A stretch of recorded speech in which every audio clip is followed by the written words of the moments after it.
విద్యా దశ నుంచి చెడు వ్యసనాలకు దూరంగా ఉండి భవిష్యత్తును కాపాడుకోవాలని నర్సాపూర్ ఎస్ఐ రంజిత్ రెడ్డి అన్నారు. నర్సాపూర్ పట్టణంలోని పిఎన్ రెడ్డి హైస్కూల్లో మండల్ లీగల్ సర్వీస్ కమిటీ ఆధ్వర్యంలో విద్యార్థులకు న్యాయ విజ్ఞాన సదస్సు ఏర్పాటు చేశారు. ఈ సందర్భంగా ఎస్ఐ రంజిత్ రెడ్డి మాట్లాడుతూ మాదక ద్రవ్యాలకు అలవాటు పడి విద్యార్థుల జీవితాలు నాశనం చేసుకోవద్దని ఆయన విద్యార్థులకు పిలుపునిచ్చారు.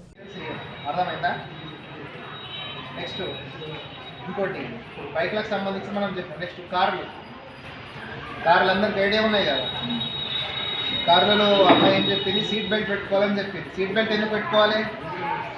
ఎవరికైనా కారు ఉందో దీంట్లో? కార్లో సీట్ బెల్ట్ ఎందుకు పెట్టుకోవాలి? ఆ సేఫ్టీ అంటే ఏంది?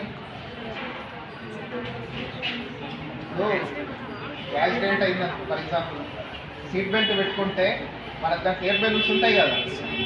సీట్ బెల్ట్ పెట్టుకుంటే మాత్రమే ఎయిర్ బెలూన్స్ ఓపెన్ అవుతాయి. సీట్ బెల్ట్ పెట్టుకోలేవు అనుకో, ఎయిర్ బెలూన్స్ ఉన్నా కానీ ఓపెన్ కావు.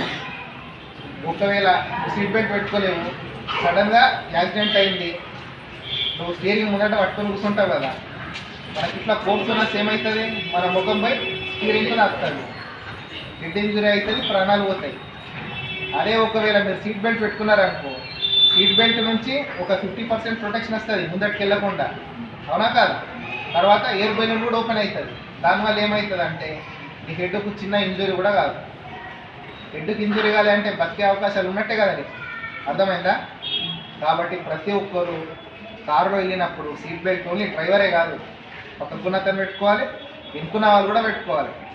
పెట్టుకోవడం వల్ల ఏమవుతుంది, సీట్ బెల్ట్ ఓపెన్ అవుతుంది.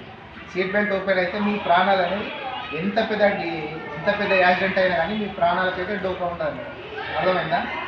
లేకుంటే చిన్న చిన్న యాక్సిడెంట్లు అయినా స్టీరింగ్ మీద తల వలిగి ఏమంటారు, ఈ బ్యాక్ సైడ్ ఉంటాయి కదా, నరాలు చిక్కిపోయి చనిపోతుంది. సడన్ ఫోర్స్ మనకు ఆ సేఫ్టీ ఉంటుంది, అవునా కాదా? కాబట్టి 100% వెహికల్ మీద సీట్ బెల్ట్ పెట్టుకోవాలి. సేమ్ దానికి కూడా అంతే.